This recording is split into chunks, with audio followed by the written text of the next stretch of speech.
अल्हम्दुलिल्लाहि रब्बिल आलमीन वस्सलातु वस्सलामु अला खातमिन नबिय्यीन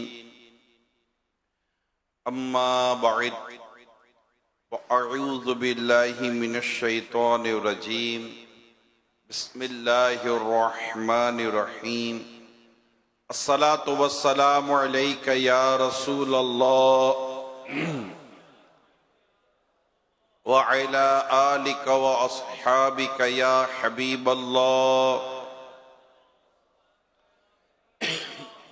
अस्सलातु वस्सलामु अलैका या नबी अल्लाह व अला आलिका व अस्हाबिका या नूर अल्लाह।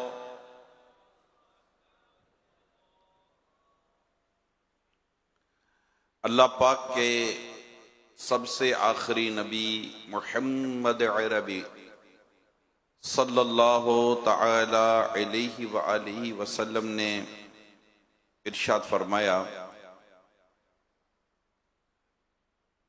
तुम अपनी मजलिसों को मुझ पर दुरूद पढ़ कर आरास्ता करो, तुम्हारा दुरूद पढ़ना क़यामत के रोज तुम्हारे लिए नूर होगा।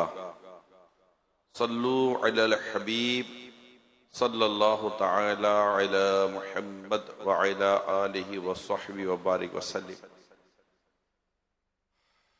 अल्हम्दुलिल्लाह जामिअतुल मदीना दरस निज़ामी का ये जानदार शानदार आलीशान दावत इस्लामी का शोबा और नया साल जो पढ़ाई का शुरू हुआ है, शव्वालुल मुकर्रम में आपका साल शुरू होता है और उसमें माशाअल्लाह एक तादाद दौरे हदीस शरीफ में पहुंचती है। कुरान और हदीस सीखने समझने के लिए दरस निज़ामी एक बेहतरीन ज़रिया है, इल्म दीन हासिल करना का एक बेहतरीन ज़रिया है। मैं पहले हदीस पाक सुनने का और हदीस पाक से मोहब्बत का एक बड़ा ईमान अफरोज वाक़िया बयान करता हूँ। हज़रत इमाम जलालुद्दीन सुयूती रहमतुल्लाह ताला अलैह लिखते हैं, हज़रत अबू अब्बास मुस्तग़फ़िरी रहमतुल्लाह ताला अलैह को खबर मिली कि मिस्र में हज़रत अबू हामिद मिस्री अलैहिर्रहमा हदीस खालिद बिन वलीद रिवायत करते हैं। तो आपने घर बार छोड़ा, हदीस खालिद बिन वलीद सुनने के लिए मिस्र पहुंचे। हज़रत अबू हामिद मिस्री अलैहिर्रहमा की खिदमत में गए और हदीस सुनाने की अर्ज की तो फरमाया, मुझे पहले एक साल के, आपने उनसे फरमाया कि पहले एक साल के रोजे रखो फिर सुनाऊंगा। हजरत अबू अब्बास अलैहिर्रहमा को हदीस सुनने का इतना शौक था कि आपने पूरे साल रोजे रखे, वो रोजे जो कि शरीयत में मना है उसके अलावा। फिर हाजिर हुए और हदीस खालिद बिन वलीद सुनने की सआदत हासिल की।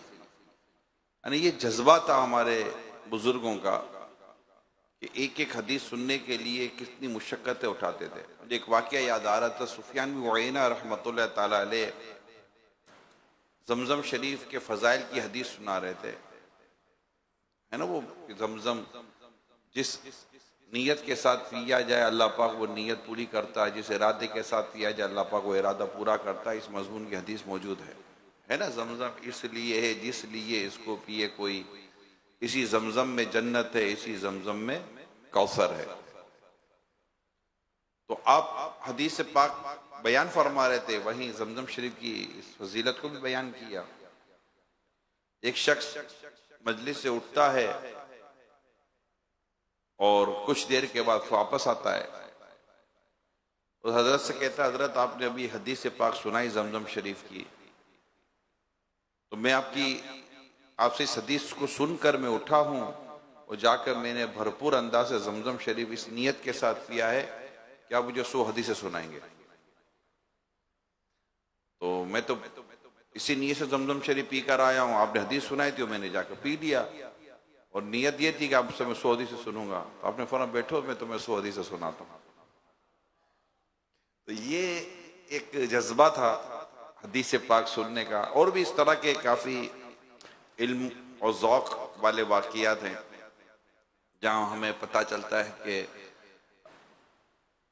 अगर हम माजी के वाक़या सुनते हैं कि किस कदर ज़ौक़ था, शौक़ था, जज्बा था हदीस पाक पढ़ने का, सुनने का, उसे याद करने का, उसे हिफ्ज़ करने का, हज़ारों नहीं लाखों हदीसें याद करने का। ये बुजुर्ग फरमाते मुझे 2 लाख हदीसें पहुंची हैं, अगर इससे ज़्यादा पहुंची तो मैं वो भी याद कर लेता। यानी 2 लाख हदीसें तो मैंने याद कर ली हैं। तो ये एक अपॉर्चुनिटी है तालिब इल्म के लिए कि वो अल्लाह पाक का कलाम कुरान करीम को याद करे, उसको पढ़े, समझे, सीखे, हदीस पाक पढ़े, समझे और सीखे और उस पर अपनी ज़िंदगी को अमल की तरफ लेकर आए। अगर ये पढ़ते सीखते हैं, अमल भी करना इतना ही ज़रूरी है कि हम हदीस कुरान और हदीस पर अमल कर सके। खैर ये तो एक से एक इस तरह के वाक़यात हैं। आज मैं आपको जो बयान करने हाजिर हुआ हूँ वो सदुल अफाजिल मौलाना नईमुद्दीन मुरादाबादी रहमतुल्लाह ताला अलैह के मुख्तलिफ इरशादात किताबों में मिलते हैं और आपके मुख्तलिफ मज़ामीन हैं। तो एक एक मजमून आपका वो पूरे के पूरा मजमून कैसे थे पढ़ने, सुनने, समझने, सीखने, बयान करने से उसका ताल्लुक है। अगर मैंने चंद मजमून में से कहीं कहीं कुछ कुछ इक्तिबासात, कुछ इबारात, कुछ लाइनें निकाली हैं कि ये भी आपने लिखा, आपने ये भी लिखा और आपने ये भी लिखा है। लिहाजा मैं तमाम जामियतुल मदीना के तलबा कराम और जो इस्लामी बहनें अपने जामियतुल मदीना में अगर देखो सुन रही हैं, वो असातिज़ा किराम, नाज़िमीन, मजालिस जामियतुल मदीना के जो भी ज़िम्मेदारान इस्लामी भाई हैं, मैं आप सबसे दरख्वास्त करूँगा कि जहाँ जहाँ आपसे हो सके उसे उसकी हाइलाइट्स लिख लें, याददाश्त के तौर पर कुछ ना कुछ नोट कर लें और तवज्जो के साथ सुने कि हमारे अकाबरीन किस तरह का हमें पैगाम देते हैं। और चूंकि ये आला हज़रत रहमतुल्लाह ताला अलैह का इन्हें फैज़ान, ऐसा फैज़ान के बस फैज़ान ही फैज़ान था, इसमें जब ये बयान करते तो इसमें आला हज़रत का फैज़ान बयान हो रहा होता है, आला हज़रत की बरकतें बयान हो रही, आला हज़रत की सोच बयान हो रही होती है। तो इंशाअल्लाह इसको आप थोड़ी तवज्जो के साथ सुनेंगे कि हज़रत क्या फरमा रहे हैं और इस तरह लेके गोया कि हज़रत मुझसे फरमा रहे हैं। मैं जब इनको पढ़ रहा था या पढ़ता हूँ मैं इन्हें, तो ऐसा लगता है कि जैसे ये मुझसे बात कर रहे हैं। सदुल अफ़ाज़ रहमतुल्लाह ताला अलैह ये मुझसे बात कर रहे हैं और झंझोर रहे हैं। इनकी गुफ्तगू में, इनकी बातों में, यानी गुफ्तगू से मुराद है कि तहरीरात में एक जोश है, एक जज्बा है, एक वलवला है, बेदार करते हैं, हिलाते हैं। तो उसको आप अपने पेश नज़र रखेंगे तो इंशाअल्लाह सुनने, समझने और में फ़वाइद हासिल होंगे। अब फरमाते हैं, अब मैं मुख्तलिफ जगहों की मुख्तलिफ बातें थोड़ी थोड़ी करके बयान करूंगा। अब फरमाते तरक्की की ख्वाहिश हर जिंदा कौम और जी हयात जिसके अंदर जिंदगी की रमक चमक है, कहीं कहीं इंशाल्लाह कोशिश करूंगा कुछ खुलासतन या आसानी जो मुझसे बन पड़ेगी मैं अर्ज करूंगा। तरक्की की ख्वाहिश हर जिंदा कौम और जी हयात फर्क के दिल में होती है कि मैं तरक्की करूं, मैं आगे बढ़ूं, ग्रो करूं। और फरमाते होना चाहिए अपनी हालत को मौजूदा से बेहतर बनाने का वलवला अगर दिल में ना हो तो बरक़ात जिंदगी से उसके दिल को महरूम कहना सही है। अब तरक्की है क्या? हजरत ने एक बात तो लिख दी कि तरक्की का होना और तरक्की की ख्वाहिश ये किस कदर इंपॉर्टेंट है एक शख्स के दिल में। एक तो आपने इसको डिफाइन किया, मगर आप आगे चल के बयान करते हैं कि तरक्की है क्या? What is the success, what is the success of life? तो फरमाते तरक्की यही है कि हमारी हालत पहले से बेहतर हो, हमारी हालत पहले से बेहतर हो, और उसमें सबसे अव्वल मर्तबा अपने जाती और सिफाती अफ़आल है। मुसलमान पाकीज़ा सिफात से मुत्तसिफ हों, इनके अफ़आल बेहतर और उम्दा हों, शरीयत की जिंदगी इख्तियार करें, इस्लामी शान और सूरत और इस्लामी अंदाज इनसे जाहिर हो, तो ये असली तरक्की है, ये असल तरक्की है। और जिस दिन मुसलमान ऐसे हो जाएं, फिर दुनिया इन्हें पामाल नहीं कर सकती। हुस्न अखलाक, हुस्न सिफात, सिफात हुस्न अफ़आल, अब फरमाते ये खूबियां वो मुल्क नहीं जो तस्खीर किया जा सके, यानी ये वो मुल्क नहीं जिसे फतह किया जा सके, जिस पर काबू पाया जा सके। अंजामकार ये कुव्वत तमाम ताकतों पर गालिब आ जाती है जो बयान हुई ऊपर। हुस्न अखलाक, हुस्न अफ़आल, ये सारी वो कुव्वतें हैं कि इन पर गालिब कोई कौम इन पर गालिब नहीं आती, बल्कि जिनमें ये खूबी होती है वो गालिब आ जाते हैं। और हर फौज को हुस्न सिफात के लश्कर के मुकाबिल हथियार डाल देने पड़ते हैं। मुसलमान अगर वाकई तरक्की के ख्वाह हैं, अगर मुसलमान तरक्की चाहते हैं, तो मस्जिद आबाद करें, दियानत और अमानत सच्चाई में अपने असलाफ का नमूना बने। जो जेर दस्त हैं, मातहत हैं, और जो ज़ईफ हैं, कमजोर हैं, की हमदर्दी में अपनी राहत समझें, दीनदारों से मोहब्बत करें, जिन्हें दीनदारी से नफरत है उनको अपने अखलाक से दुरुस्त करें। ये सदुल अफाजिल नईमुद्दीन मुरादाबादी रहमतुल्लाह ताला अलैह ने ये एक जगह पर मुख्तलिफ मकामात से मैंने कुछ लेकर बयान किया, और इसका टोटल जो ताल्लुक है वो ये है कि असल तरक्की है क्या, उसको आपने अपने अंदाज से बयान फरमाया है। आगे चलकर एक और मकाम पर आप लिखते हैं, वो कौम निहायत बदकिस्मत है जो अपने गुज़िश्ता जमाने से सबक लेकर अपने मुस्तकबिल के लिए अमन व आफियत की तदाबीर इख्तियार ना करे, जो अपने माजी को फरामोश कर देती है, अपने बुजुर्गों को भूल जाती है, बुजुर्गों के नक्शे कदम को भूल जाती है, अपने अकाबरीन के तरीक़ेकार को छोड़ देती है, और उनसे सबक हासिल नहीं करती। मुसलमान ने गुजरे हुए जमाने में अपनी दौलत और वजाहत, माल और आबरू सब कुछ खो दिया, और असलाफ के आगे शर्मिंदा हो गए। अगर उन्होंने अपने असलाफ, अपने बुजुर्गों को फॉलो किया होता तो आज इनको ये जमाना और ये हालात देखने ना पड़ते।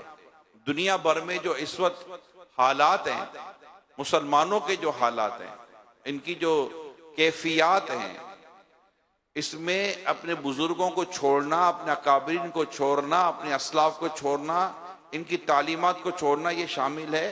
नीस जो कौमें तबाह बर्बाद हुई हैं, उनके तबाह बर्बादी के असबाब, यानी बाज़ किताबें हैं जिनमें सदियों पर मुश्तमिल वाक़ियात लिखे हुए हैं, पहली सदी, दूसरी सदी, तीसरी सदी, यानी ये अगर आप पढ़ते रहेंगे तो 1300 सदी तक के वाकयात किताबों में मुख्तलिफ अंदाज से बयान किए गए हैं।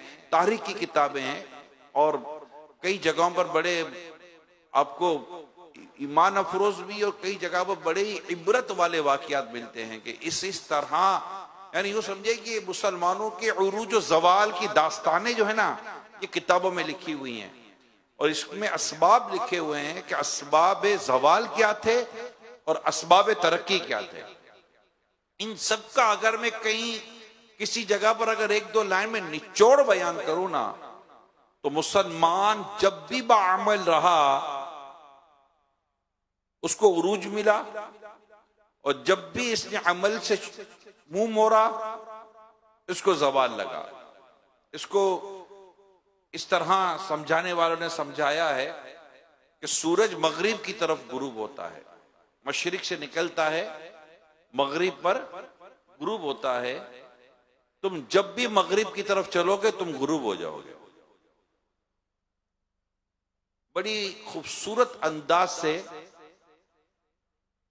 आशिकाने रसूल मुसलमानों की इस एक लफ्ज में रहनुमाई की गई है कि जब भी मगरिब की तरफ जाओगे गुरूब हो जाओगे।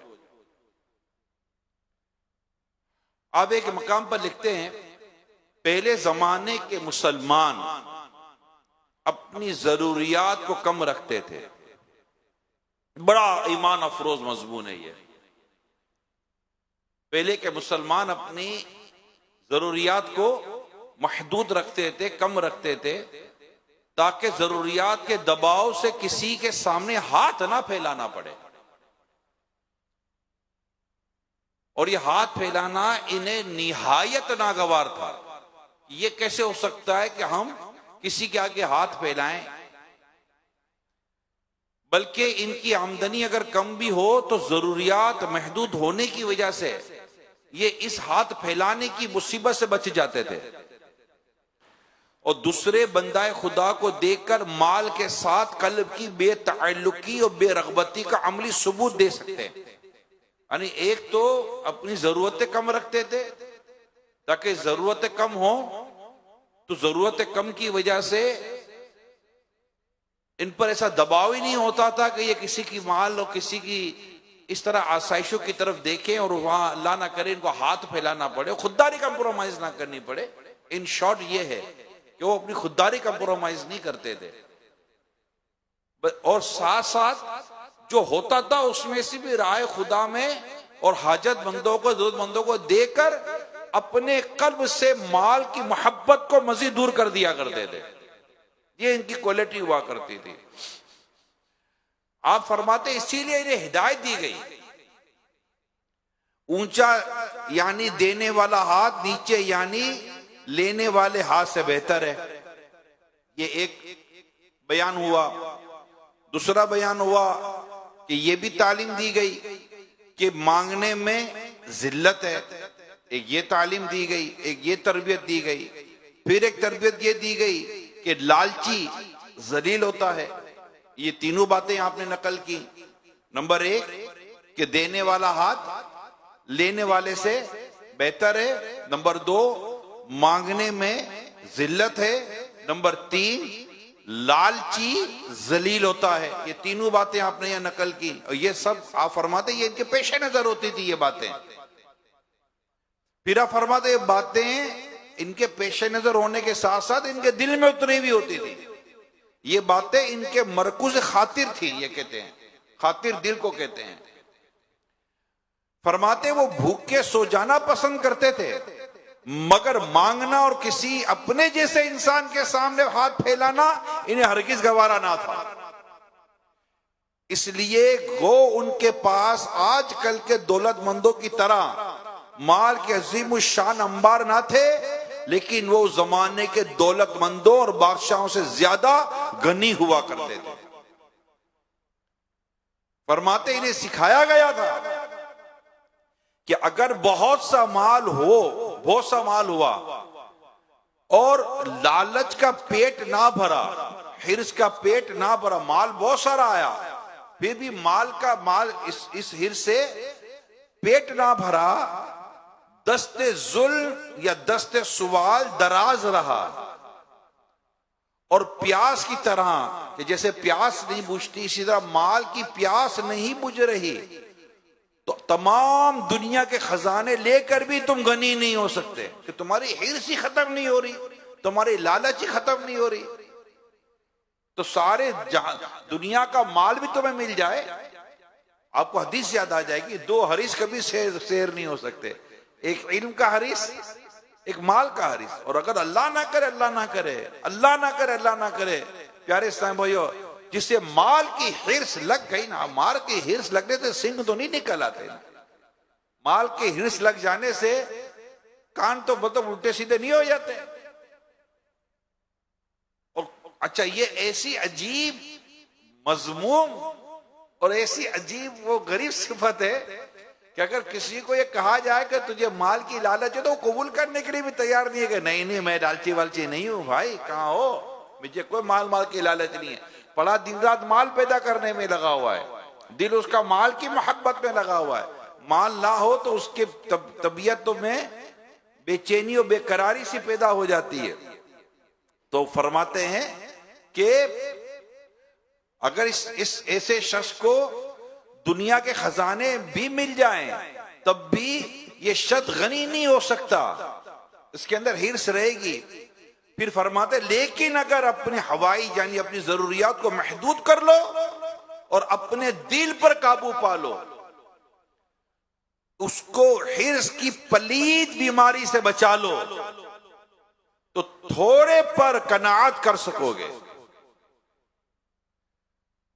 और दुनिया की दौलतें अगर तुम्हारे सामने लाई जाएं तो तुम्हें इनकी तरफ इल्तिफात ना होगा, तुम्हारा दिल गनी रहेगा। और फरमाते असल गनी यही है, दौलतमंद वो होता है जो दिल से गनी हो। तो आपने यहां पर एक खूबसूरत जिंदगी गुजारने का तरीका बयान किया, और वो क्या है कि तुम्हारे दिल में माल की मोहब्बत ना आए, हिर्स से बचना है, लालच से बचना है। इसके लिए मेरी तमाम तर इस्लामी भाइयों से, इस्लामी बहनें, सबसे मेरी दरखास्त है कि इमाम गजाली रहमतुल्लाह ताला अलैह ने इहल उलूम में जो हुब्बे जा और हुब्बे माल का जो बयान अता फरमाया, अगरचे ये बयान या इस तरह का बयान आपको मिशकात शरीफ किताब रिकाक में मिल जाए, और है उसमें बयान, और अगर उसको बार बार पढ़ने की इस तरह, अगर इस उन्वान पर अपनी तरबियत के लिए, अपनी सोच को बनाने के लिए, अपनी कैफियत को बनाने के लिए अगर इसका मुताला हो जाए ना, किताब और रिकाक मिशकात शरीफ के अंदर पूरा बाब है, अगर उसको पढ़ने का, मिरातुल मनाजी ले लें, अगर उसकी उर्दू शरह पढ़नी है तो मिरातुल मनाजी में आपको ये चैप्टर मिल जाएगा। अगर मैं गलती नहीं कर तो छठी जिल्द का पहला बाब है ये, अगर मैं गलती नहीं कर रहा तो सातवीं जिल्द का पहला बाब है किताब और रिकाक। ये पढ़ना चाहिए, हम में से हर एक को पढ़ना। अभी इतना ग्लैमराइज और इतना मॉडर्न कल्चर है, स्पेशली सोशल मीडिया या और भी बहुत सारे असबाब हैं जो हमारी तवज्जो को हटाने के लिए और हमारे दिल में माल और दुनिया की मोहब्बत और बिलखुसूस हुब्बे जा, स्पेशली जब सोशल मीडिया आता है ना, तो सोशल मीडिया अपने साथ ये दोनों चीजें लाया है। सोशल मीडिया अपने साथ कई और खामियां भी लाया है, अगरचे उसके प्लस हासिल करने वाले भी चीजें होती हैं, लेकिन रेयर है, अलशाज कल मादूम वाला हिसाब है, मैं सही बता रहा हूं। और खींच खिंचा कर नियतों को दुरुस्त करके, जहां पे अल्लाह और उसके रसूल को जानते हैं कि इसकी नियत अच्छी है कि नहीं है, चीजें कर लेने एक अलग टॉपिक है। लेकिन देखा जाए तो इस सोशल मीडिया ने एक बहुत बड़े तबके को, उसमें कोई भी हो सकता है, मैं भी हो सकता हूं, आप भी हो सकते हैं, हुब्बे जा का मरीज बनाया, बहुत बड़ा हुब्बे जा का मरीज बनाया, बहुत सारे फितने फसाद में झांकने वाला बनाया। हालांकि ये दौरे फितन है और ये वो दौरे फितन है, बल्कि पता नहीं कौन सा दौर है, दौर फितन का भी कौन सा दौर है, इसका भी हम कैसे तयन करें। लेकिन डरने वाली बातें हैं। और आपने हदीस पढ़ी होगी कि दौर फितन के अंदर बैठा हुआ चलने वाले से और चलने वाला दौड़ने वाले से बेहतर होगा, और जो इन फितनों की तरफ झांकेगा ये उसे उचक लेंगे। आप इसकी शुरुआत अपने उस्ताद करम से भी ले लें और आज के दौर के ताल्लुक से पूछ ले, तो आपको आज के दौर में ये इधर उधर की मालूमात लेने वाले, यहाँ वहाँ जाने वाले, इधर उधर चांक झांक करने वाले, हो सकता है कि उस्ताद कह दें मैंने जो मालूमात ली, मैंने जो अहले इल्म से जो इस मामले में समझने और सीखने की कोशिश की है, उसमें ये सारी चीज़ें उन्होंने दाखिल कर ली थी कि वो होता ना जो कहते हैं तुम्हें पता ही कुछ नहीं, यकीन मानो नफ़े में फ़ायदे में, इधर ना इधर ताकता है ना झांकता है, कुछ भी नहीं करता, अपने काम से काम रखता है। ये भी पता चले वो भी पता चले, ज़रा ये देख लूँ, ज़रा वो देख लूँ, ज़रा इसकी मालूमात दे लो।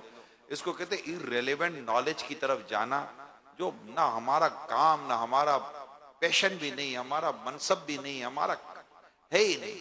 जिंदगी का ये हिस्सा जिसमें आप एज ए तालिब इल्म जी रहे हैं ना, इतना गोल्डन एरिया है, इतना गोल्डन एरिया है, इतना गोल्डन एरिया है कि बस इसमें अगर आप अपने काम से काम रखने में कामयाब हो गए, जो कि आपका इल्म दिन हासिल करना और इल्म सीखना और सिखाना, यकीनन ये आपका एक बहुत जबरदस्त एक मकसद भी यही है। इसके लिए जामिअतुल मदीना आपने दाखिला लिया। उला कि अगर तलबा कराम है तो वो भी सोच ले, पहले दर्जे में है, फर्स्ट ईयर में जो आए हैं वो भी देख लें, second year, third year, fourth year, fifth year, six year, seven year, दौर हदीस शरीफ, जो भी आप जिस साल में भी इस वक्त हैं, आप क्या करने आए, जिस मकसद के लिए आए उसी मकसद में लग जाए। वरना ये मोबाइल फोन, इसने, मैं आपको बता रहा हूं, ये मोबाइल फोन ने कईयों को तबाह कर दिया, बर्बाद कर दिया। इसके चक्कर में कई खुदकुशियां हो गई, जान से चले गए, मकसद से चले गए, अपना सारा सत्यानाश हो गया कईयों का। यकीन माने सत्यानाश हो गया कईयों का, बेड़ा गर्क हो गया कईयों का। दुनिया भर की बात कर रहा हूं, दुनिया भर की बात कर रहा हूं, मजबूरी गुफ्तगू पर आपसे मतलब मैं डिस्कशन कर रहा हूं। मजबूरी तौर पर बहुत कम लोग इससे फायदा हासिल कर रहे हैं, अरबों लोग हैं दुनिया में, तो मेरी परसेंटेज को आप समझ सकते हैं। बहुत कम लोग इससे सही तौर पर फायदा हासिल कर रहे हैं, और वो बहुत कम लोग हैं। ज्यादातर लोग मुब्तला हो गए, कुछ फायदा हासिल करे तो बहुत उसी में कुछ नुकसान भी उठा रहे हैं, तो इसी से कोई फायदा भी ले रहे हैं। अल्टीमेट नतीजा इनका माइनस ही बाज़ औक़ात आ जाता है, क्योंकि गुनाहों में मुब्तला हो जाने का और इस तरह की मज़मूम सिफात में मुब्तला हो जाने का बड़ा अंदेशा है। इसमें खास तौर पर हुब्बे जा, मैं बाज़ औक़ात मुझे मेरे सामने से वीडियोस आ जाती है जो मैं देखता हूँ, मैं कह इसको बनाने की क्या जरूरत है, ये वीडियो कोई मकसद नहीं होता। उससे वीडियो बनाए और नीचे ढूंढ रहा होगा कि कमेंट्स में कि क्या दिखा है मेरे बारे में, अच्छा लग रहा हूं, क्या लग रहा है। अब इतना नफ्सियाती तौर पर ये सोशल मीडिया बंदे को इंगेज कर लेता है। अब पढ़ता रहेगा, वाह आपको क्या देखा, क्या अंदाज है, अब इस चेहरे पर मुस्कुरा, नीचे ये डेट फेरी करने की क्या जरूरत थी, मूड खराब हो जाएगा। फिर देखेगा, आपको देखकर बहुत अच्छा लगा, फिर देखेगा और कोई काम है कि नहीं है तुम्हें। अब ये कोई दूसरा आदमी इसकी मुंह बना है, बोला क्या पगला पगला हो गया है, क्या हो गया है, क्या ये दिमाग खराब कर देता है आदमी का, नफ्सियाती तौर पर बंदा ले रहा होता है। फिर कोई बोले व्यूज नहीं है तुम्हारे, अच्छा मैं दूसरी बनाता हूँ, फिर तीसरी बनाता हूँ, कोने पे खड़े होकर बनाता हूँ, उल्टा होकर बनाता हूँ, सीधा होकर बनाता हूँ, टेढ़ा हो जाऊं।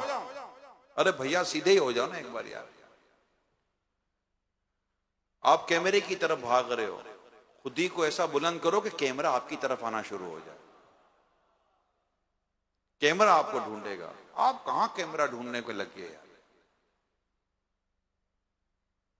क्या ऐसा कुछ लिख कर जाओ कि लोग पढ़ें, ऐसा कुछ लिख के जाओ कि लोग पढ़ें, वरना ऐसी जिंदगी जी जाओ कि लोग तुम्हारी जिंदगी लिखें। ना लिखा ना लिखने जैसे रहे, किसको लिखकर क्या करना। यानी आपकी जिंदगी ऐसे भी ना रही है कि कोई अपनी किताब या रिसाले में आपका नाम लिखकर कोई 2 लाइनें लिख दे कि ये भी कोई शख्स था, जबकि आप इतनी बड़े मैदान में हैं, इतने बड़े मैदान में, और इसमें जो चीजें भी रुकावट बनी हुई है ना, उनमें एक रुकावट मोबाइल और एक रुकावट आपकी संगत, आपकी सोबत, यहां जाना वहां जाना, इसके साथ बैठना उसके साथ बैठना, ये देख लेना वो देख लेना, और सुनाओ ये लफ्ज, और सुनाओ तो तुम हदीस सुना दो, कुछ सुना ना, और सुनाइए, आप लोग बैठो हम आपको 4 हदीस सुनाते हैं। फिर कहे और सुनाओ, और सुनना है, ले मैं आपको 2 आयतें सुना देता हूं, और सुनना है, बोले नहीं मेरे को नहीं सुनना, वो सुना लिया, आइंदा आपको शायद कहेगा नहीं को सुना। माहौल ऐसा है। हजरत सैयदना सलमान फारसी रज़ी अल्लाह तआला अन्हु को मैंने पढ़ा था, आपकी उम्र मुबारक बड़ी तवील थी, आप एक दफा एक मस्जिद में पहुंचे तो लोग आपको देखने के लिए जमा हो गए, आपने कुरान करीम की तिलावत शुरू कर दी, कुरान पढ़ते रहे पढ़ते रहे पढ़ते रहे, आहिस्ता आहिस्ता लोग जाते रहे,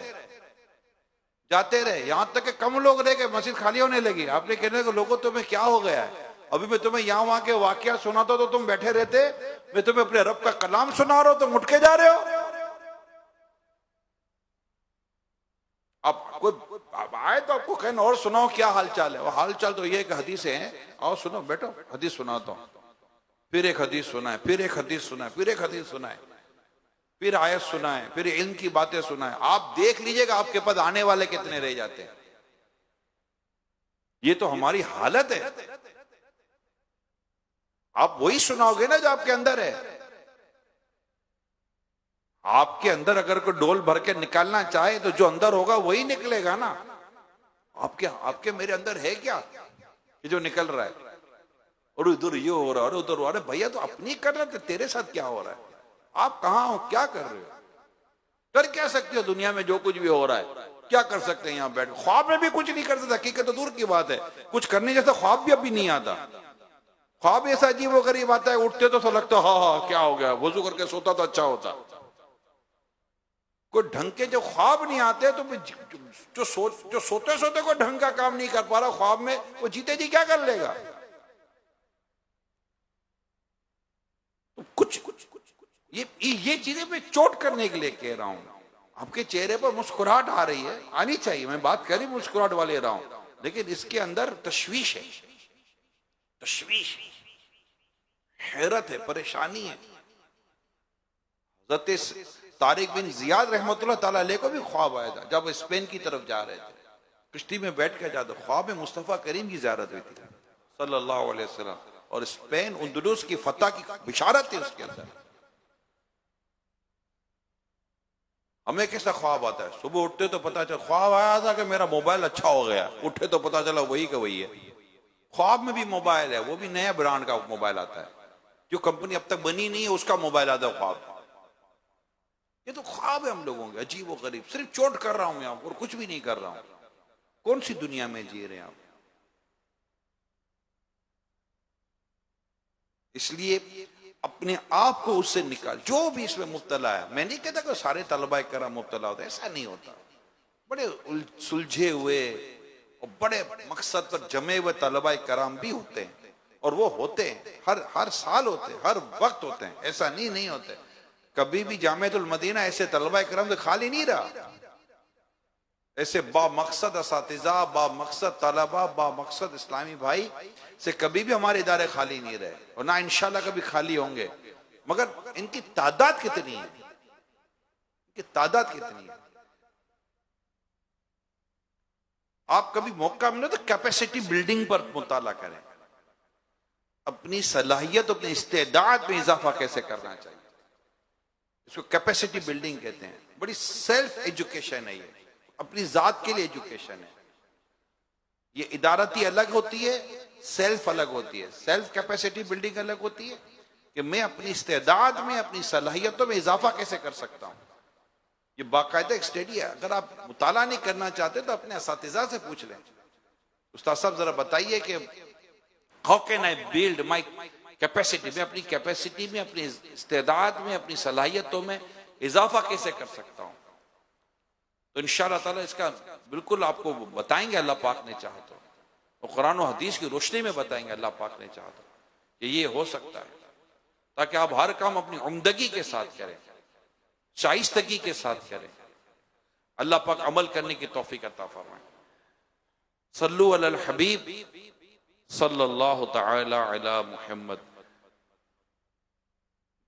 सदुल अफाजिल नईमुद्दीन मुरादाबादी रहमतुल्लाह ताला अलैह के इरशादात आप तक पहुंचाने की कोशिश कर रहा हूं। फरमाते, ए नशाए बेखुदी के सरशार, ए नशाए बेखुदी के सरशार, ए बेखुदी के नशे में डूबे हुए इंसान होश में आ और अपनी दुरुस्ती हाल की तरफ हमतन मशगूल हो, अपनी हाल को दुरुस्त करने में मसरूफ हो जाओ। अगर ये वक्त भी गफलत में निकल गया तो फिर मर्ज ना काबिल इलाज हो जाएगा और चारा घरों को तदबीर का मौका भी ना मिलेगा। ये ये 2.5 लाइन थी जो मैंने अभी आपके सामने, बल्कि 2.5 लाइन से भी कम है, मगर क्या बात बयान कर दिया जरा। और एक जुमले में ही इन्होंने शुरू में ही झंझोर दिया, ए नशाए बेखुदी के सरशार होश में आ। कितनी खूबसूरत बात है, होश में आ। एक मकाम पर लिखते हैं, आज हमारा तर्ज मुआशिरत, जो जमाने में दुनिया में रहने का जो अंदाज है, हमें आला से आला कीमती लिबास की रगबत दिलाता है, आला से आला मकान और जबरदस्त रिहाइश की जरूरत तस्लीम कराता है। थोड़ा थोड़ा अपने जमाने के तौर पर गौर करते रहिएगा। आप समझ सकते हैं ये बातें आपने कितने सालों पहले लिखी होंगी। सदुल अफाजिल रहमान का वक्त पर है और ये बात यहां तक दिल में मरकुज खातिर हो गई, यानी दिल में उतर गई कि इसी को इज्जत का दारो मदार समझ लिया गया कि मकान आलीशान हो और माल हो और उम्दा लिबास हो, इसी को क्या समझ लिया गया, इज्जत इसी में है हमारी, और इसी पर दारो मदार इज्जत का और आबरू का। फरमाते इसकी बेशुमार नजीरें मिलेंगी कि हम अपने बदन को ढकने के लिए बावस्फ़ इस्ताअत कर्ज लेने पर मजबूर होते हैं और उधार के कपड़े से शेखी बिगाड़ा करते हैं कि उम्दा कपड़े पहनने और अपनी उम्दा अंदाज इख्तियार करने, अपने उम्दा घरों को लेने के लिए और उम्दा रिहाइश इख्तियार करने के लिए बंदा कर्जे तक ले लेता है और अपने कर्जों में डूब जाता है। फरमाते हमने अपनी इज्जत और आबरू के लिए जो कोठी बनाई है, एक रोज वो नीलाम होती है और हमने जो कपड़ा ज़ेबेतन किया है वो हमको अपनों बेगानों के तकाजों की सख्ती बर्दाश्त करने का आदी और खुगर बना देता है। हमारी जाह तलबी, शोहरत तलबी और खुद नुमाई का ये नतीजा है कि ये जिल्लत और ख्वारी हमारे मुकद्दर में आती है। शरीयत मुतहरा ने हमें ये नहीं बताया कि कीमती कपड़ों और बुलंद इमारतों से तुम्हारी, शरीयत मुतहरा ने हमें यह नहीं बताया कि कीमती कपड़ों और बुलंद इमारतों से तुम्हारी इज्जत है, ना मिल सके तो कर्ज ले लो, कर्ज भी दुश्वार हो तो सूद पर सूद खा लो।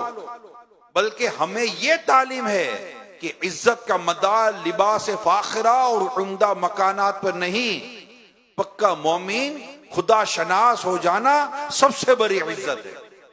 फिर आपने सूरह आले इमरान की आयत नंबर 139, तुम ही गाली बाओगे अगर ईमान रखते हो, इसको आपने नकल फरमाया। फिर फरमाते कपड़ों की इज्जत कपड़ों के साथ उतर जाती है। क्या फरमाया? कपड़ों की इज्जत कपड़ों के साथ उतर जाती है। कोठी और बाग से जो आबरू है वो इन्हीं के साथ नीलाम हो जाती है। कमाल की बात की यार, कपड़ों की इज्जत कपड़ों के साथ उतर जाती है और कोठी और बाग से जो आबरू इज्जत कमाई वो इनके साथ नीलाम हो जाती है। कपड़े उतरने की शे है और यह बशिया नीलाम होने की शे है। उतरने वाली इज्जत और नीलाम होने वाली आबरू न इज्जत है न आबरू। आबरू तो वो है जो इल्म और अदब से हासिल होती है, तहजीब और शाइस्तगी का लिबास काबिल फख्र है, मतानत और संजीदगी का सामान जरिया आबरू है, खसाइल पसंदीदा और अखलाक के हमीदा सरमाया इज्जत है। फिर आगे चलकर आप लिखते हैं यानी अक्ल सलीम, हया, पाकिजगी और अदब पर फख्र ये ज़ेब देता है। फिर आप हदीस शरीफ वहां नकल करते हैं, तलबुल इल्मी फरीदतुन अला कुल्ली मुस्लिमीन व मुस्लिमतीन, यानी इल्म का हासिल करना हर मुसलमान मर्द और औरत पर फर्ज है। फरमाते इससे मालूम होता है कि शरीयत मुतारा का मुंशा मकसद है कि अहले इस्लाम में कोई जाहिल ना रहे। जाहिल हुआ कैसा ही खुश लिबास हो, नजर इज्जत से नहीं देखा जाता, इसके जाहिलाना अक़वाल और खसाइस जरूर इसको जलील करते हैं। तो आपने यहां पर बिल्कुल वन साइड कर दिया है हमको कि हमें उम्दा लिबास, उम्दा मकान और इन चीजों में इज्जत और आबरू तलाश नहीं करनी। आपको याद आया होगा, शायद याद आया हो या ना आया हो, जब बैतुल मुक़द्दस फतह हुआ और उस वक्त जब हजरत अबू उबैदा बिन जर्राह रज़ियल्लाहु ताला अन्हु उस लश्कर के सिपह सालार थे, जर्नल वो थे, और जब अमीरुल मोमिनीन सैयदना उमर फारूक आज़म रज़ियल्लाहु ताला अन्हु को वहां की चाबियां सुपुर्द होनी थी, उसके लिए जब आपको अर्ज की गई और जब आपकी तवज्जो दिलाई गई कि लिबास उम्दा और सुवारी उम्दा ले लें, है ना, फतेह हुई है, चाबी मिलेंगी, तो आप लिबास उम्दा ले लें। जो आपने लिबास पहना हो तो पेवंद वाला था, लिबास उम्दा ले लें और सवारी उम्दा ले लें। जब आपकी तो तवज्जो दिलाई गई तो आपने फरमाया अगर तुम्हारे सिवा कोई और बयान करता तो मैं उसे भी निशानी इबरत बना देता। हमें इज्जत इस्लाम ने दी है, लिबास और सवारियों ने हमें इज्जत नहीं दी। आज उम्दा लिबास, यानी कोई भी आप देख ले, लिबास फाखिरा जो उम्दा लिबासों में होते हैं, बड़े थोड़ा तो हमको लगता है कि यार ये कुछ है, बोले तो पता चले कि ना ही बोलता तो अच्छा होता। और बाद ऐसे होते हैं, हमने बुजुर्गों को देखा है, आपने भी देखा होगा यकीनन, कई बुजुर्गों को देखा है, बड़े बड़े अकाबिरीन बुजुर्ग उलमा, अल्हम्दुलिल्लाह उनकी सोहबतें, उनके कदमों में बैठने की सादत मिली है, और एक से एक सादत मिली अगर आप कह सकें तो कहें। और उनकी सादगी और उनका अंदाज जिंदगी, अल्लाह अल्लाह अल्लाह। और जब वो बोले तो ऐसा इल्म का समुंदर बहे कि वो क्या इसको कोई अपने दामन में समेट सकेगा, बोले तो ऐसा। तो आज इनकी बातें होती हैं, इनके मज़ारात बने, इनके मज़ारात पे जाकर दुआएं की जाती हैं, अकाबिरीन में है वो, हमारे बुजुर्गों में वो, हमारे इनकी बुजुर्गी और इनके अकाबरीन का जो हम जिक्र कर रहे होते हैं, इस पे कहीं भी आप नहीं सुनेंगे ये लिबास ऐसा पहनते थे, मकान इतना आलीशान था। मैंने आपको कई दफा बयान किया कि मेरे उस्ताद साहब मुफ्ती अमीन साहब रहमतुल्लाह ताला अलैह मुझे एक उस्ताद साहब से मिलाने ले गए थे। मैं इनके घर में गया, बहुत मुख्तसर सा घर था, बहुत मुख्तसर सा घर था, उसमें ले गए। यानी अगर इनके घर में जाएं तो इनके घर की जो खातून होती थी, इनको जैसे समझे किचन में जाएंगी तो हम मुलाकात कर सकेंगे। बड़े मुख्तसर घर में थे, बहुत बड़े आलिम थे, बहुत बड़े आलिम थे, बहुत ही बड़े आलिम थे, शेखुल हदीस थे, उद्दौर हदीस शरीफ के उस्ताद थे वो। और हमारे उस्ताद साहब फरमाते थे कि ये वो बुजुर्ग हैं, ये वो आलिम है कि इनकी मुलाकात हजरत खिजर अलैहिस्सलाम से होती है। और रहना सहना जो भी था मैंने आपको बयान किया, और भी इसके अलावा है। अच्छा, फिर बाज लोगों को होता है यार कुछ सहूलत हो तो कुछ काम करें, ऐसा नहीं होता, काम करो तो सहूलत आ जाती है। कईयों को सहूलत के साथ काम करने की बस मिजाज बना हुआ है, जिसको कहते हैं पैसा ही नहीं है कमाए कहां से। क्या कहते हैं? पैसा ही नहीं है कमाए कहां से। इनको बताओ कि दुनिया की अक्सर दौलतमंद की जो जिंदगी है ना, वो गुर्बत से शुरू हुई थी। दुनिया के अक्सर मशहूर लोग पहले गुमनाम थे। कोई जानेगा तो शोहरत कमाएंगे ना, नहीं, काम करो तो शोहरत हो जाती है, मेहनत करो तो दौलत आ जाती है। ये किसने कह दिया? काम करो तो सहूलत भी आ जाती है। आसाइश भी क्या बोलती है, सहूलतें आ जाती हैं। हमारे सामने अमीर सुन्नत की जिंदगी है कि अमीर सुन्नत ने क्या बड़ी मस्जिद बड़ी होगी, ये बड़ा होगा, ये ऐसा होगा तो मैं कुछ काम करूंगा। नहीं, आप तो उस मकतब में आपने काम शुरू किया था जिस मकतब में तो पांव भी लेटे तो बंदा सीधे ना कर सके। ये तो चलो अमीर सुन्नत का माशाल्लाह मैंने आपको जिक्र किया। आप यूं काबरीन बुजुर्गों का जिक्र पढ़ते चले जाएं। अगर आपने नहीं पढ़ा तो मुताला करें तो आपको ये पता चलेगा इनकी जिंदगियों का अंदाज क्या था। इमाम शाफी अलैहि रहमा कैसे पढ़ते थे, इमाम मालिक अलैहि रहमा का सतीजा कराम का हाल क्या था, उस्ताद साहब का, खुद इमाम मालिक की कैफियत क्या थी। जब इमाम शाफी अलैहि रहमा इनके पास आए थे तो इमाम मालिक के भाई इतना ना था कि इनको रात का खाना खिला सकते, इतना ना। इमाम अबू यूसुफ अलैहि रहमा की कैफियत आपने नहीं पढ़ी। ये जितने भी हमारे इल्मी लिहाज से जिनको हम जिक्र करते हैं, अगर हम इनकी सीरतें पढ़ते हैं तो ये कौन सी इनके लिए जो इतना बड़ा नाम है, तो इनके लिए पहले क्या आसाइश आई थी करते रहकर। अच्छा, इन्होंने कभी जिंदगी में आसाइश की तलब कब की थी, और क्या ऐसा था कि जिंदगी आखिरी हिस्से में आप कह सकते बड़ी आसाइशों के साथ चले गए, ये इनके लिए ये हो गए? नहीं, इन्होंने इस तरफ कभी गौर किया ही नहीं होगा। ऐसा लगता है कि कुछ इस तरह की चीजें आएंगी। इनका मकसद कुछ और ही था और वो अपने मकसद में चलते रहते थे। इमाम अहमद बिन हंबल के वाकयात आप कौन से बयान करते हैं? दौलत बहुत आ गई थी, जिंदगी के आखिरी हिस्से में बड़े मकान बना लिए थे, बड़े आलीशान जिंदगी गुजारी थी। किसकी सीरत में हम इस तरह के वाकयात बयान करते हैं जो हम चाहते हैं कि हमारी सीरतों में इस तरह के वाकयात आ जाएं? अल्लाह दे आसाइश आसानियां पैदा करे, वो रब्बे करीम है, वो कादिर मुतलक है। अगर तुम्हारे मुकद्दर में, आपके मेरे मुकद्दर में है तो ये रुक नहीं सकता, और मुकद्दर में नहीं है तो मिल नहीं सकता। हमारा मकसद बड़ा स्ट्रेट फॉरवर्ड होना चाहिए, बड़ा स्ट्रेट फॉरवर्ड होना चाहिए। पढ़ाई, मुताला और इल्म दीन की खिदमत। हज़रत सदरुल अफाज़िल नईमुद्दीन मुराद आबादी रहमतुल्लाह ताला अलैह एक मकाम पर लिखते हैं, हर शख्स इल्म दीन की तरवीज को अपने फराइज में से समझ ले। हर शख्स, आप एक हल दे रहे हैं माशरे को, सोसाइटी को सॉल्यूशन दे रहे हैं।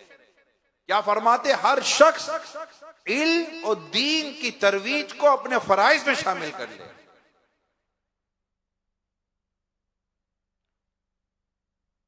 आप सीखें सिखाएं, सीखें सिखाएं। उसके लिए मैं आप सबको दावत दूंगा। एक दावत इस्लामी का अपना प्लेटफॉर्म है।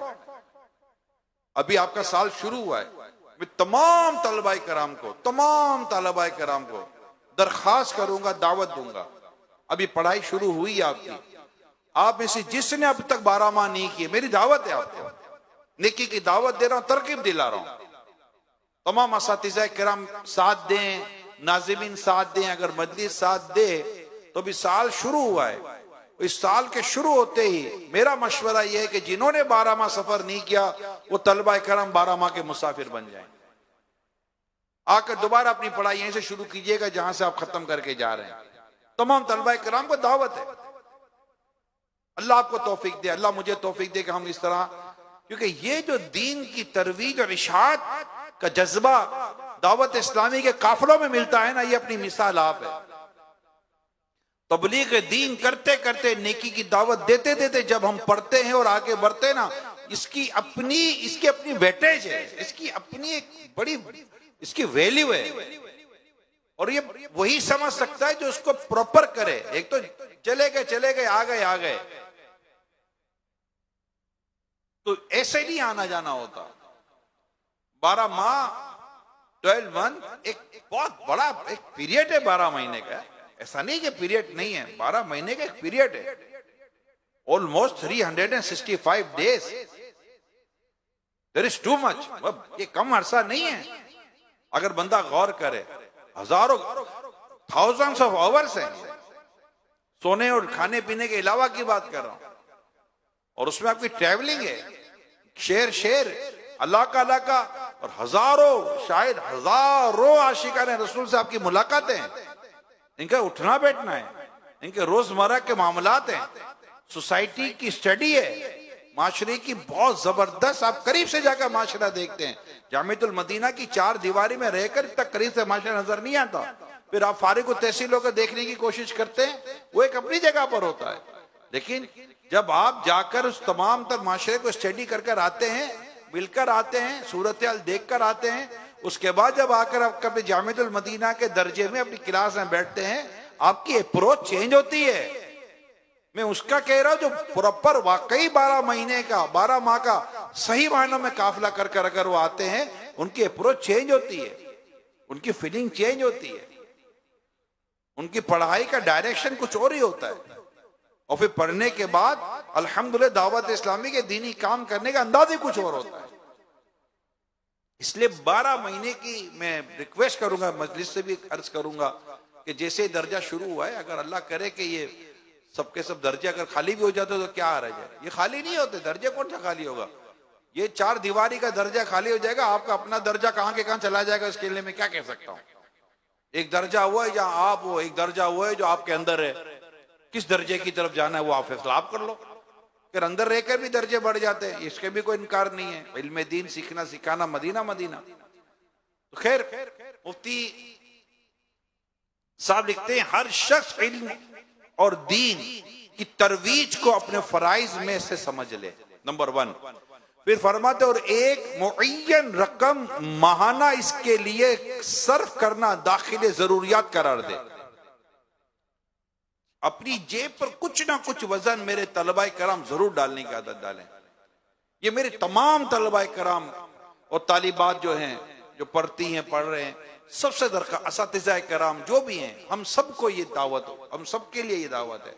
मेरी रिक्वेस्ट है आप सबसे, अपनी जेब से राय खुदा, स्पेशली ये जो दीन की तरबीज इशाअत है। फॉर एग्जाम्पल, आपको एग्जाम्पल के तौर पर दे रहा हूं कि आपने हर महीने मक्ततुल मदीना से कोई रिसाला खरीदा, अपनी जेब से पढ़ा, भले ठीक है, फिर इसको आगे तकसीम कर दिया, ये लिया तकसीम कर दिया, मानामा फैदान मदीना लिया, आगे तकसीम कर दिया। कुछ न कुछ दीन की तरवीज और इशाअत में अपना वक्त और दूसरा अपना सरमाया, इसको जरूर भी जरूर खर्च करें। और जो इस तरह में खर्च करेगा, ना उसके वक्त में बरकत खत्म होगी, ना इसके माल में बरकत खत्म होगी। अल्लाह पाक ने चाहा तो इस खर्च करने वाले की जेब, भले वो बोलेगा में वो है कि खर्च तो कर, देने वाले के पास कमी नहीं है। जो देने वाला है वो तो उसके तो खजानों में कभी उसके खजाने कभी खत्म नहीं हो सकते। जब तुम उसकी राह में खर्च कर रहे हो तो वो तुम्हें अपनी बारगाह से कितना अता करेगा। इसका ये वो चीजें हैं कि जिस तरफ अमूमन शैतान नहीं आने देता और नफ्स बड़ी रुकावट डालता है।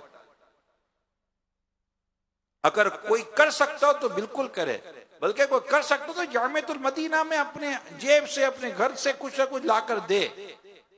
ऐसी जिंदगी गुजारे हो, इसका आपको लुत्फ ना मिले तो कहिएगा। फिर फरमाते हैं इसके साथ मुसलमान बच्चों और इनके जो बड़े होते हैं को सबसे पहले दीनी तालीम दिलाने की रग़बत दिलाए कि अपने बच्चों को दीन की तालीम दिलाइए। ये एक बड़ा खूबसूरत प्लान दे रहे हैं सदरुल रफाजी रहमतुल्लाह ताला अलैह। और जहां तक मुमकिन हो अपने असर से काम ले कर इन्हें इस पर राजी करे ताकि मुसलमान रूहानी जिंदगी की बरकत से फैजियाब हो सके, घर घर इल्म दीन हो। आप माशाल्लाह दरस निजामी के लिए आए, औरों को लाएं, दावत दें, आप भी दाखिला लो, आप भी दाखिला लो। आपने पढ़ लिया भाई को पढ़ाएं, भाई ने पढ़ लिया भाई को पढ़ाएं, बहन को पढ़ाएं, आप भी पढ़ो, आप भी पढ़ो। एक एक घर में माशाल्लाह मुझे पता है दावत इस्लामी वो तहरीक है, दावत इस्लामी वो तंजीम है जिसमें एक एक घर के अंदर माशाल्लाह हमारे उलमा इस्लामी भाई भी, इस्लामी बहनें भी हैं।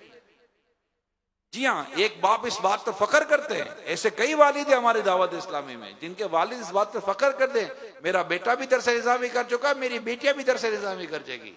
और अब तो ये माशाल्लाह कहते हैं मेरा बेटा भी तखस्सुस फिल फिक्र कर रहा है, मेरी बेटियां भी तखस्सुस फिल फिक्र कर रही है। घर के अंदर कितना खूबसूरत। फिर इनमें बच्चे हाफिज भी हैं। यही हमारे इसी जमीन पर है ना ये इस्लामी भाई, ये घराने इसी जमीन पर है। और आप में से कितनों के ये घर होंगे कि आप भी पढ़ रहे हैं, आपके भाई पढ़ चुके होंगे, आप भी हाफिज है, भाई हाफिज पढ़ रहे, पूरा घर इल्म दीन हासिल करने वाला बना हुआ है। अल्लाह इन घरानों के सदके हमारी मगफिरत कर दे।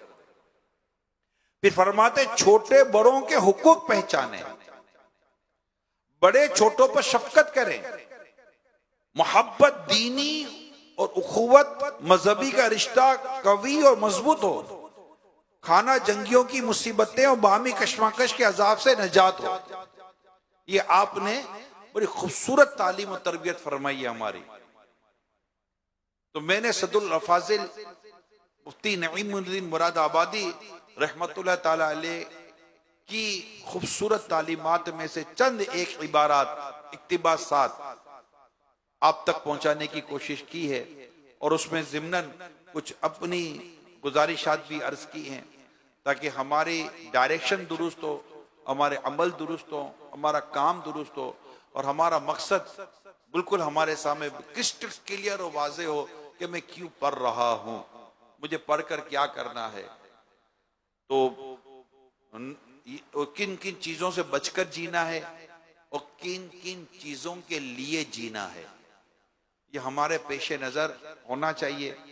अल्लाह करीम हम सबको अमल करने की तौफीक अता फरमाए, और इस तरह की जिंदगी जीने का जो अंदाज दावत इस्लामी में हमें मुयसर है, अमील सुन्नत की तालीमात में मुयसर है, बिलखुसूस मदनी मुज़ाकरे, आज भी हफ्ता है, आज भी मदनी मुज़ाकरा होगा, और आज तो मदनी मुज़ाकरे की खूबी ये भी है कि माशाल्लाह यादें रमज़ान है, कल यहीं फैदान मदीना में माशाल्लाह याद है रमजान, तो आज मदनी मुज़ाकरे में है,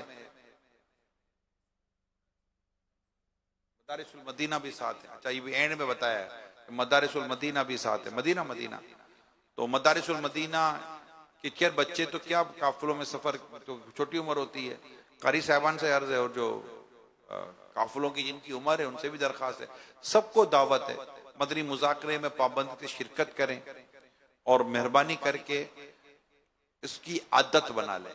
यह हमारे जदवल का भी हिस्सा है मदनी मुज़ाकरों में शिरकत करना, और इसके जरिए इंशाल्लाह जिंदगी संवरेगी अल्लाह ने चाहा तो, प्यारा भी के सदके में। और आज तो याद रमजान भी है, अल्लाह करीम रमजान की यादें हमारे दिलों में रासिख फरमा दे, और कल 27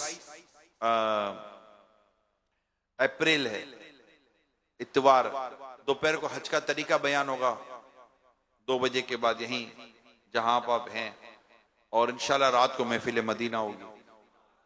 आप सबको महफिल मदीना में भी शिरकत की दावत है, और आप ये भी शिरकत करें। मुझे नहीं पता कि एहतिमाम क्या है, होगा एहतिमाम, क्यों नहीं होगा। आपको हज का तरीका जो यहाँ बयान होता है ना, वो भी सीख लें। आप नहीं सीखेंगे तो कौन सीखेगा।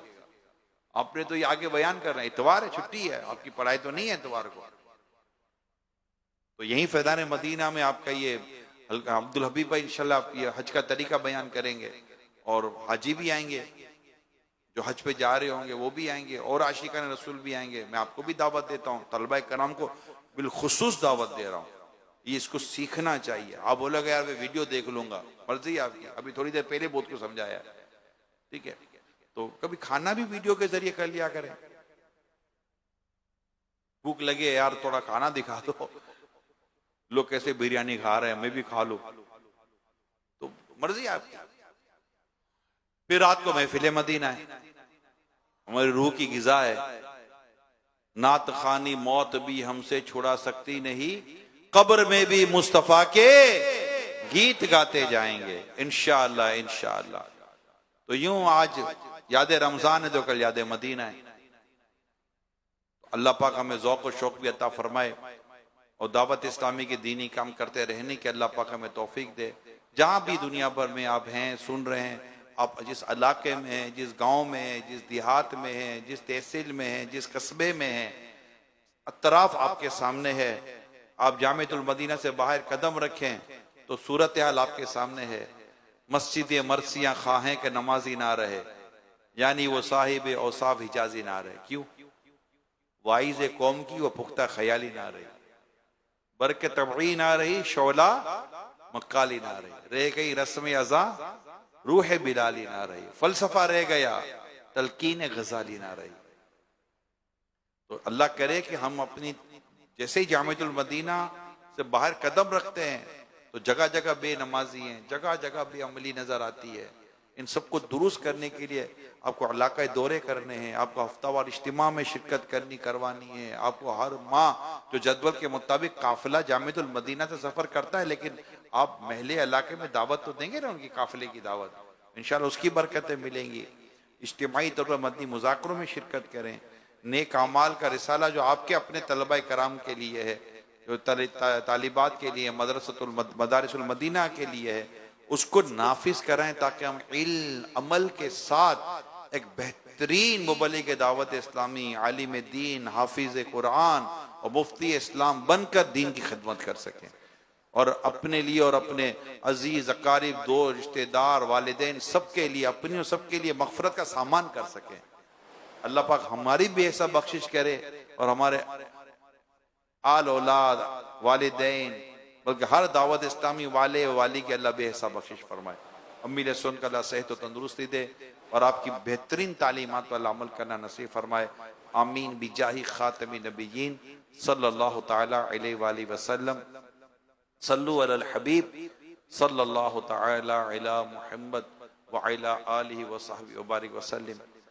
तूबू इलल्लाह, सल्लु अलल हबीब सल्लल्लाहु तआला अला मुहम्मद। मैं मुबल्लिग बनूं सुन्नतों का, खूब चर्चा करूं सुन्नतों का, हो करम बहरे खाके मदीना।